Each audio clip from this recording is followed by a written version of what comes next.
à toutes et à tous sur Sika TV et merci de votre fidélité au journal de l'économie. Au sommaire de cette édition, l'économie kenyane qui est suspendue, une conséquence des élections générales organisées mardi dans le pays.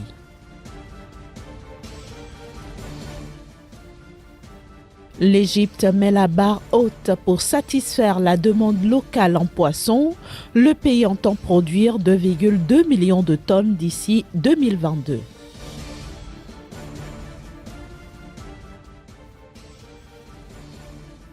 Enfin, nous irons à la découverte des Africains noirs figurant dans le top 10 des milliardaires les plus riches au monde.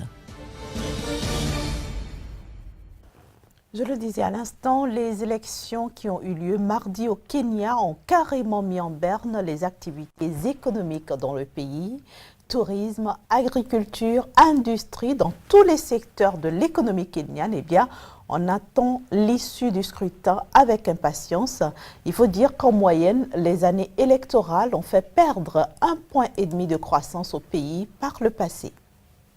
Nouveau train entre Nairobi et Mombasa, centrale géothermique, Internet à haut débit. Le gouvernement sortant au Kenya a privilégié les infrastructures pour attirer les investisseurs, fournir de l'emploi à la jeunesse. Les Kenyans espèrent bien plus, mais cela dépend désormais du climat social dans les tout prochains jours. Sur tout autre plan, le tourisme, pilier de l'économie du pays, a connu un essor remarquable cette année, 12%, mais avec les élections, le flux des visiteurs étrangers aurait brusquement ralenti de 30% et la saignée se poursuit. Depuis une semaine, les réservations d'hôtels ont connu une baisse drastique. Les touristes sont carrément absents au niveau de la capitale par crainte des violences post-électorales. Sur place, les rares usines tournent au ralenti. Certaines d'entre elles ont préféré fermer momentanément leurs portes. La situation, qui ne manque pas d'impacter le secteur agricole, pourrait durer toute la période électorale. Mais les risques liés à l'élection ne sont pas les seuls à fragiliser une économie kenyane pourtant dynamique.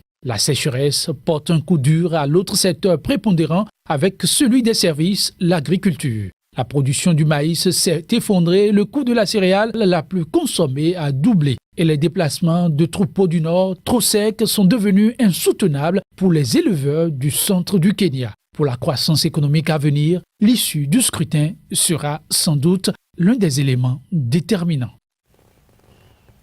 Les autorités ghanéennes entendent faire adopter une loi qui va limiter le déficit fiscal du pays à 5% du produit intérieur brut. Le texte, baptisé « Loi de la responsabilité fiscale », permettra de sanctionner les responsables publics qui dépasseraient les plafonds fixés pour les dépenses.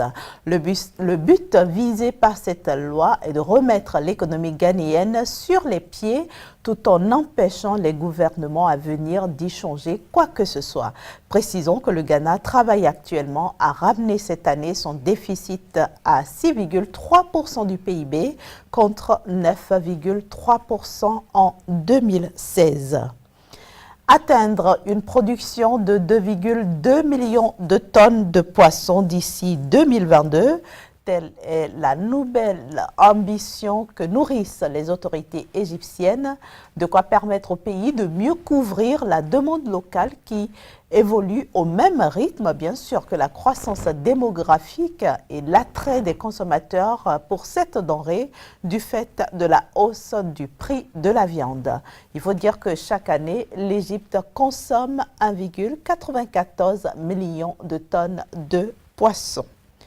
Et puis, l'Alliance bordalaise est allée à la rencontre des opérateurs économiques du Togo, ceci pour les mettre au courant des dispositions prises par cette alliance pour soulager leurs peines en ce qui concerne les transports routiers au sein de l'espace CEDEAO.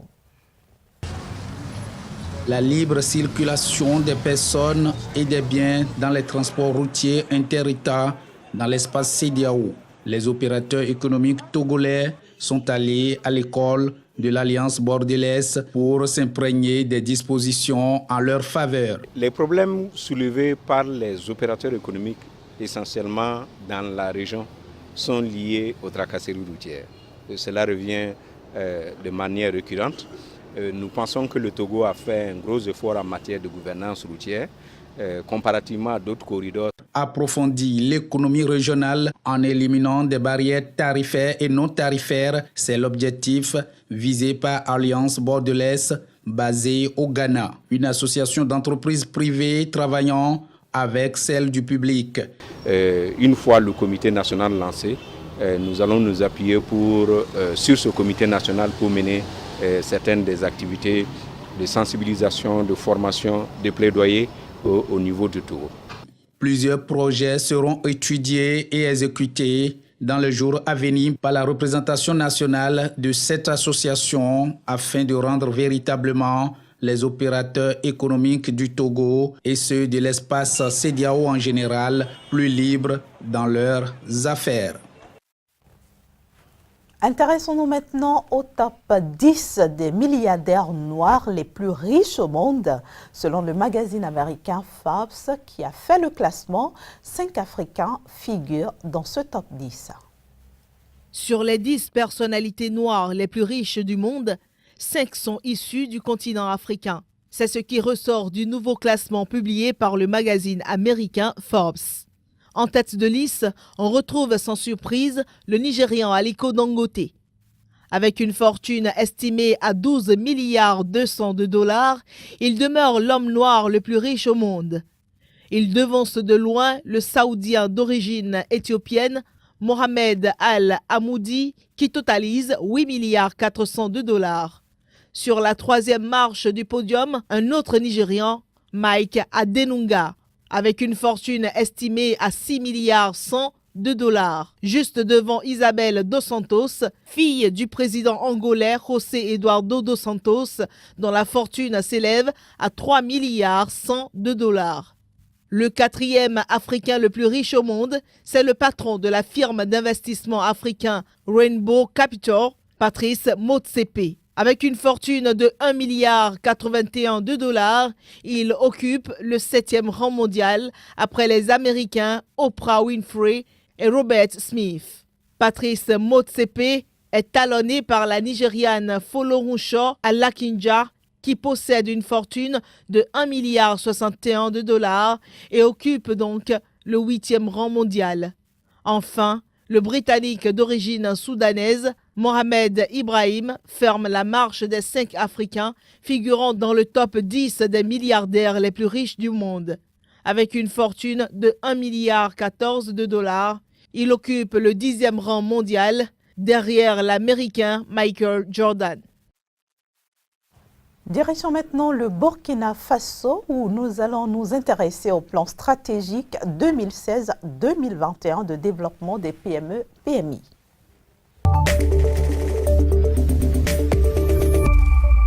Et c'est avec notre chroniqueur Casimir Pédior. Bonjour Casimir et bienvenue. Merci, bonjour Inès. Alors, un document stratégique 2016-2021 pour le développement des PME-PMI au Burkina Faso. Pourquoi faire? Le Burkina Faso est en train de marquer un pas positif dans le partenariat public-privé, notamment au niveau de la sous-région. En effet, ce pays, à travers la branche armée du secteur privé, la Chambre de commerce et d'industrie du Burkina Faso a donc initié une rencontre entre les pairs au niveau de la sous-région pour pouvoir finaliser son document stratégique, comme vous le disiez tantôt, 2016-2021. Ce document vise essentiellement à donner un souffle nouveau au partenariat au niveau du pays, à montrer aux jeunes entrepreneurs burkinabés qu'ils peuvent compter donc déjà sur le pays, mais également sur la coopération économique entre les pays de la sous-région, notamment la Côte d'Ivoire, le Sénégal, le Ghana et bien d'autres encore. Alors le document qui va donc de 2016 à 2021, soit 5 ans, pourra donc permettre aux PME, petites et moyennes entreprises et petites et moyennes industries donc du Burkina Faso de mieux comprendre les enjeux économiques, de pouvoir faire face à un certain nombre de choses, de difficultés telles que le financement de ces entreprises-là, de pouvoir juguler donc ces difficultés entre l'État et donc les entreprises, notamment au niveau de la fiscalité et bien d'autres encore. Et donc, la Chambre de commerce et d'industrie est en train ainsi de marquer un pas décisif vers l'amélioration du climat des affaires au niveau donc du Faso. Alors, Casimir Pédior, comment est-ce que le visage des entreprises du Burkina Faso se présente aujourd'hui? En tout cas, selon le document présenté donc, il y a quelques jours encore au président donc, du Faso, en 2014, sur environ 70 634 entreprises créées, on note environ 41 902 qui ont donc survécu, qui ont passé donc le cap donc de la création et qui aujourd'hui sont en train de s'installer progressivement dans l'arène économique donc du Faso, soit un taux de vitalité, si vous permettez l'expression, d'environ 60%, ce qui prouve aujourd'hui que le Burkina Faso est un pays où les entreprises peuvent quitter la France, les États-Unis et bien d'autres encore pour venir poser leurs valises, faire une coopération nord-sud et pourquoi pas quitter Marrakech, Rabat et bien d'autres villes africaines pour venir donc prospecter l'univers des entreprises au niveau du Faso. L'information venant de là est tout à fait bonne pour les entreprises africaines. On remarque aussi, Kazmi Kouidjo, que les entreprises commerciales dominent le secteur privé au Burkina Faso. Ceci est asymptomatique donc du climat, du bon climat des affaires qui existe déjà entre l'État et donc ces entreprises-là, car en effet, le Burkina Faso est un pays qui produit, deuxième en termes de production du coton en Afrique, pays pas des moindres en termes de production de céréales pour le compte donc de l'année 2016. Le Burkina Faso aujourd'hui commercialise beaucoup donc ces produits locaux et donc ici le commerce est un donc pilier essentiel pour les privés, notamment ceux qui exercent donc un métier dans le formel. Alors tout récemment, on a vu le président Roch-Marc Christian Kaboré recevoir des délégations de chefs d'entreprise du Burkina Faso, de la France, de la Côte d'Ivoire. Est-ce qu'on peut dire que le partenariat public-privé est en expansion dans ce pays? Inès, vous l'avez compris, le président vient ainsi de donner un pas décisif, de relancer donc la mobilisation et surtout l'engouement au niveau des entreprises en acceptant donc une coopération sous-régionale entre le Burkina Faso, le Sénégal et bien d'autres pays, et notamment la France.